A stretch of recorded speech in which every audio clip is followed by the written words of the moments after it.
ለማይክል አርቴታና ለስብስቡ የውድድር ዓመቱ አስቸጋሪና ፈታኝ እንደሆነ ይታወቃል። ነገር ግን እንደ ወርሃ ግንቦት ወሳኝና አስቸጋሪ ሳምንት የሚሆን እንደሌለ የሚጠበቅ ነው። ታዲያ ግንቦትን በጥሩ ውጤት መድፈኞቹ መጀመር ችለዋል። ፉልሃምን አሸንፈዋል። አትሌቲኮ ማድሪድ ከፊታቸው ይኖራል። እንግዲህ ሙሉ በሙሉ ስብስቡን አሳርፎ በተለይ በላሊጋው ጨዋታ ላይ የታየው ዲያጎ ሲሞኔ ወደ አርሰናል የሚመጣው ለማሸነፍ መሆን ግድ ይለዋል። በተቃራኒው አርሰናል ይህንን ጨዋታ ማሸነፍ ቀጣዩን የሚችል ከሆነ ወደ አውሮፓ ቻምፒዮንስ ሊግ ፍጻሜ ይሄዳል። ለማንቸስተር ሲቲ ለሰኞ ትልቅ የቤት ስራ የሰጠ የትናንትናው ጨዋታ ነበር። በአጠቃላይ በትናንትናው ጨዋታ ከጨዋታው መጠናቀቅ በኋላ የተለያዩ መረጃዎች እየተንቀሳቀሱ ይገኛሉ። እነሱን አጠናቅሬ ተመልሼ መጥቻለሁ። እንደተለመደው 5 ነገሮችን ስለ መድፈኞቹ ስለ ወቅታዊ ብቃታቸው ማድረሳችሁ ይሆናል።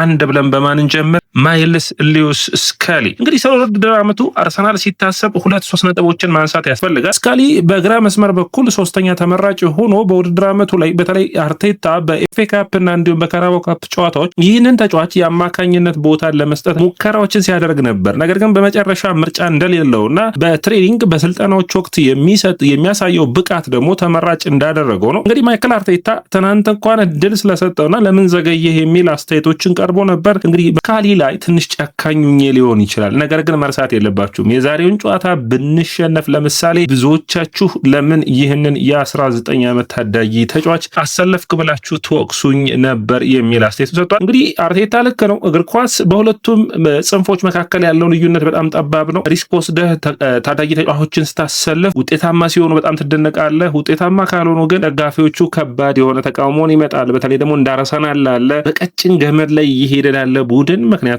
በማሸነፍና በመሸነፍ መካከል ያለው ልዩነት ጠባብ ነው። አርሰናል ከዚህ በኋላ ስህተት ቦታ ሊኖራቸው አይችልም።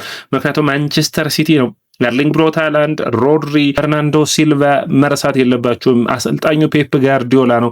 ሲቲ ስህተቶችን ላለመስራት በሚገባ ጠንክሮ ይሰራል። ነገር ግን ዘንድሮ ከአርሰናል ጠንካራ ፈተናን እየገጠሙ ይመስላል። አርሰናል ስብስቡ የተለያዩ ተጫዋቾችን መጨመሩን ተከትሎ እነዚህ ተጫዋቾች ለአርሰናል በተለያየ አይነት መንገድ ውጤታማ እያደረጉት ይገኛሉ። ታዲያ ትናንት ማይልስ ሉዊስ ስካሊ በቁጥር ደረጃ ስናየው 97% የኳስ የማቃበል ስኬት ነበረው። 79 ኳሶችን ነክተዋል። 9 የአንድ ለአንድ የመሬት ላይ ግንኙነቶችን ማሸነፍ ችሏል። 6 የአየር ላይ ዱዋሎችን ማሸነፍ ችሏል። 4 ወደ ፋይናል ፓሱን ማድረግ ችሏል ወደ ተቃራኒ ቦክስ ውስጥ። በጣም የሚገርም ነው። 4 እንዲሁም ደግሞ ፋውሎች ተሰርተውበታል። ይህ በጣም የሚገርም ፐርፎርማንስ ነው። በኔታ ስካሊ ገና ከታዳጊ ማዕከሉ በተለይ በጃክ ዊልሸር በሚመራው ከ18 ዓመት በታች ቡድን ውስጥ የስካሊና የንዋነሪ ጥምረት በአማካይ መስመሩ ላይ በጣም የሚደንቅ ነበር። በተለይ ማንቸስተር ሲቲ አሸነፈው ያለፉበትና ስካሊ በጣም ምርጥ ፐርፎርማንሱን ያሳየበት ነበር።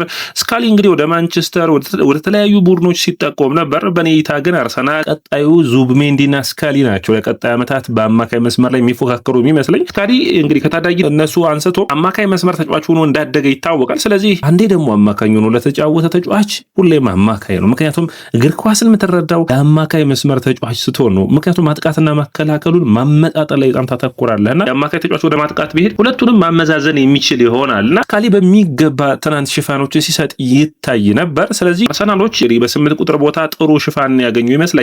ከዚህ በኋላ በዝውውር መስኮት ራሱ በሚገባ ማሳረፍ የሚያስችለውና ተጫዋቾችን ረፍት ሊሰጥ የሚችለው አንዱ የሚፈልጉት ተጫዋች ሊሆን የሚችለው የዲክላን ራይስ ተተኪን መፈለግ ነው የሚሆነው። ማለትም የሚያሳርፈው በተለይ ራይስ ጥሩ ፐርፎርማንስ ነው። ራይስ በ6 ቁጥር ቦታ ላይ ወደ አድማጮቻችን አስገራሚ ክህሎት ያለው ተጫዋች ነው። አንደኛ የአርሰናል ላይ የተከላካይ መስመር ወደ 3 ማስፋት የሚችል ነው። ራይስ በተፈጥሮ ከመሀል ተከላካይነት ወደ አማካኝነት የሄደው። ስለዚህ በጣም ጥሩ የሆነ በተለይ በተከላካይ መስመሩ ሽፋን በመስጠት ረገድ በጣም ጥሩ ፐርፎርማንስ ነው። አምና ታስታውሱ ከሆነ ታቻምና ራይስ መሀል 6 ቁጥር ሲሆን ይቸገር ነበር። አሁን ግን በተለይ በሳሊባና በገብርኤል መካከል በሚገባ እግር ኳስን የማየት ብቃቱም እያደገ መጥቷል። በአርሰናል ላይ ያለው የበላይነት በዲክላን ራይስ በኩል ስታዩት የሮድሪን ተጽዕኖ እያሳየ ይገኛል። ጎሎቹ አሉት። አሁን እንግዲህ ከ6 ቁጥር እየመራ ቡድኑን ባለፉት ጊዜያቶች ያስቆጠራቸውን ትንግርታዊ ጎሎች ወሳኝ ምዕራፎቹ ላይ ማስቆጠር ነው። እንግዲህ ስለ ስካሊ አንድ ብለን ካወራን ሁለተኛው ተጫዋች የሚሆነን ቪክቶር ዮኬሬስ ነው። ዮኬሬስ እንግዲህ ሌላ ታምር ሌላ አስደናቂ ሁኔታ ላይ ይገኛል አለም ወደ አድማጮቻችን። ምክንያቱም እንግዲህ ዮኬሬስ 21ኛ ጎል ላይ ደርሷል።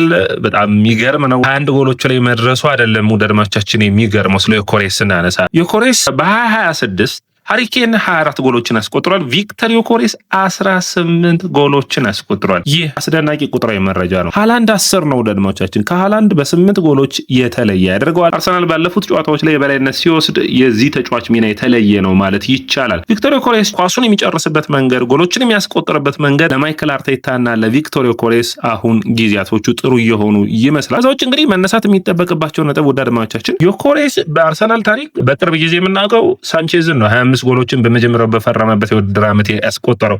ያንን ለመድረስ 4 ጎሎች ይቀሩታል። በኔ እይታ ዮኬሬስ በቀጣዮቹ ጨዋታዎች ውስጥ ይህ ተጫዋች እንግዲህ አርሰናል 4 ጨዋታዎች ይቀሩታል። አሁን የተረጋገጠው 5 የመሆን ዕድል ይኖረዋል። የአውሮፓ ቻምፒዮንስ ሊግ ፍጻሜ የሚደርሱ ከሆነ 5 ጨዋታ ከሆነ 8 ጎሎችን ወይም 9 ጎሎችን የሚያስቆጥር ይመስለኛል። ጥሩ ፐርፎርማንስ ላይ ነው ያለው። ፍጥነቱ፣ ኢንተንሲቲው በጣም ጥሩ ናቸው። እነዚህን ታዲያ በተለይ ደግሞ የበርንሌው አይነት ጨዋታ ላይ ሃትሪክ እንዲሰራ በተለይ የጎል ልዩነቱ ለአርሰናል ስለሚያስፈልገው ማለት ነው። የዌስትሃሙ ጨዋታ ላይ የቪክተር ዮኬሬስ ጨዋታ የሚመስል ነው። እንደ አጥቂ ጎሎችን ማስቆጠር የሚችልበት ይሆናል ብዬ አስባለሁ። የፓላሱ ጨዋታም ወሳኙ ምዕራፍ ላይ የሚገኘውን ቡድን በወሳኝ ሰዓት የሚገጥሙበት ይሆናል። 21 ጎሎች ግን በጣም የሚገርሙ ናቸው። 14 የእንግሊዝ ፕሪሚየር ሊግ ጎሎች አሉት። 15 ካስቆጠረ በጣም ትልቅ ሂደት ነው። በመጀመሪያ ዓመቱ ለቀጣይ ዓመት አርሰናል ሃቨርትዝን፣ ሄሱስን ለቀው እዛ ቦታ ላይ አንድ ሌላ ዮኬሬስን የሚፎካከር አጥቂ ማምጣት የሚያስፈልግ ይሆናል። ሁለተኛው ተጫዋች ቪክተር ዮኬሬስ ነው። ሶስተኛው ማይክል አርቴታ እናድንቅ። አርቴታ በሚገባ ሪስክ ወስዶ ኃላፊነቱን ወስዶ በሚገባ ለቡድኑ ውለታን ውሏል ብዬ አስባለሁ። ምን በማድረግ ካላችሁኝ ተጫዋቾችን በማሰለፉ ረገድ በጣም ወሳኝ ነው። አንዳንዴ እግር ኳስ ውዳድማቻችን ይህ አይምሬ ነው፣ ተረራይ የለውም። ውጤቶች ከጠፉ ትሰናበታለና አርቴታ በትልቁ ምዕራፍ ምንም ማድረግ እንደማይችል ይገባኛል። ሪስክ ማድረግ አለበት። ዙቢሜንዲ ረፍት ያስፈልገዋል። ዙቢሜንዲ ከረፍት ሲመለስ ምን ያክል ፍሬሽ እንደሆነ ታይቷል። ራይስ ረፍት አግኝቷል። ስለዚህ ይህንን ማጣመር ነበረበት፣ በሚገባ አድርጓል። ማይክል አርቴታ እንግዲህ በአርሰናል ሪከርድ አስመስግቧል።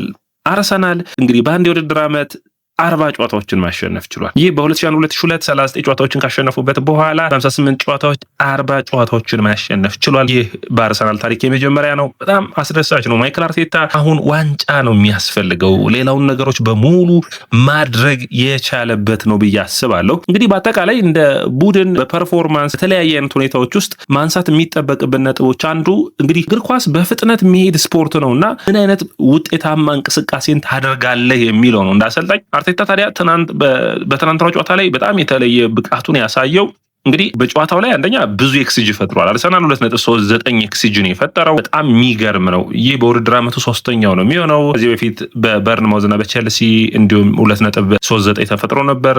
ከዛ ውጭ ማንቸስተር ሲቲ ከሊድስ 2.77 ሞክረው ነበር። ስለዚህ አርሰናል የተለየ ሙከራን ፐርፎርማንስን ጨዋታው ላይ እንዲያደርጉ የማይክል አርቴታ ውሳኔ ነው። ወሳኙ ዋናው አሰልጣኝ እሱ መሆኑን መርሳት የለብንም ወዳጆቻችን። ሌላኛው እንግዲህ መነሳት የሚጠበቅበት ነጥብ መስሎ የሚታየኝ አርቴታ በአሰላለፉ ረገድ ውጤታማ ነበር። ከዛ ውጭ ደግሞ አሁን ደግሞ የአርሰናልን ተከላካዮች ሪካርዶ ካላፊዮሪ፣ ስካሊና እንዲሁም ገብርኤል የሰሩት የግራ መስመር ከትሮሳርድ ጋር የተጣመረበት መንገድ በጣም ውጤታማ ነበር። ታዲያ እዚህ ጋር ማንሳት የሚጠበቅብን 2 ነጥቦች አሉ። አንደኛው ገብርኤል ነው። ገብርኤል እንግዲህ ስለ ገብርኤል ማውራት ብዙ ይቻላል። ነገር ግን በዘንድሮ የውድድር ዓመት ገብርኤልን ሳስብ በጣም የሚገርመኝ ነገር የቦል ዲስትሪቢዩሽን እና በጣም ስህተቶችን በጣም ቀንሷል። አንድ ጊዜ ብቻ ነው በበርንማውዝ ስታዲየም ላይ ስህተትን የሰራው። ውጤታማነቱም እየጨመረ መጥቷል። በቦል ዲስትሪቢዩሽኑ ኳሱን ፓስ በማድረግ ረገድ በጣም ጥሩ የሚባል ነው። ለሶስተኛው ጎል ምክንያት የገብርኤል መልሶ ማጥቃቱን ያስጀመረበት መንገድ ነውና ይህ በጣም ጥሩ ፐርፎርማንስን የሚያሳይ ነው። ከዛዎች ግራ ማስመሩ ደግሞ ትሮሳርድና ካላፊዮሪን ይዟል። ካላፊዮሪ በኔ እይታ የውድድር ዓመቱ ምርጥ ፐርፎርማንሱን አሳይቷል። እንግዲህ ጎሎች ተሽሮበታል፣ ፎል መልሶበታል። በጣም ውጤታማ የሚባል ነው። አርሰናል የግራ መስመሩ ለቀጣይ ዓመታቶች በካላፊዮሪና በኢንካፔ በሚገባ ሽፋኖችን ያገኘ ይመስለኛል። ካላፊዮሪ በቀጣይ ዓመታቶች ጉዳትን የማያስተናግድ ከሆነ በእይታ የመሃል ተከላካይ ሆኖ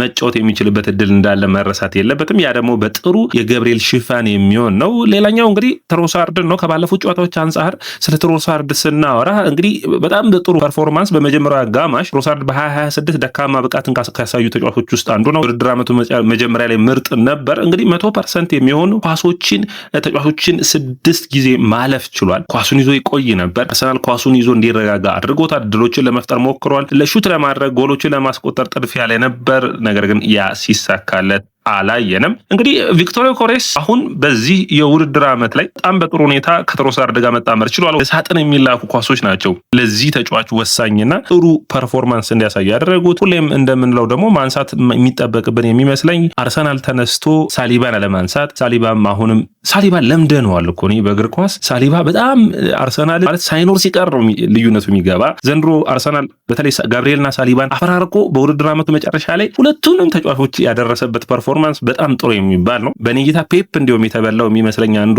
ጄሰን ጋባርዲዮ እና ዲያዝ ጥሩ ጥምረት ነበረባቸው። ታዲያ በጉዳት ማጣቱ ለፔፕ ፈታኝ እንደነበር የሚታወቅ ነው። ታዲያ አርሰናል አሁን ከፊቱ ያሉትን ነገሮች በሙሉ እየደረማመሰ እያቀና ይገኛል። አሁን ዋንጫ ብቻ ነው የሚቀረው። ከዛ ውጭ ሰኞ ምሽት ለማንቸስተር ሲቲ ጨዋታ ነጥብ እንዲለ ጸሎትን ማድረግ የሚሳካለት ከሆነ የውድድር ዓመቱን በጥሩ ሁኔታ የሚጨርሱ ይሆናል። ሰላም ወደ አድማጮቻችን፣ ይህ ያያ ስፖርት ነው። ያያ ስፖርትን ላይክ፣ ሼር፣ ኮሜንት፣ ሰብስክራይብ ማድረጋችሁን አትርሱ።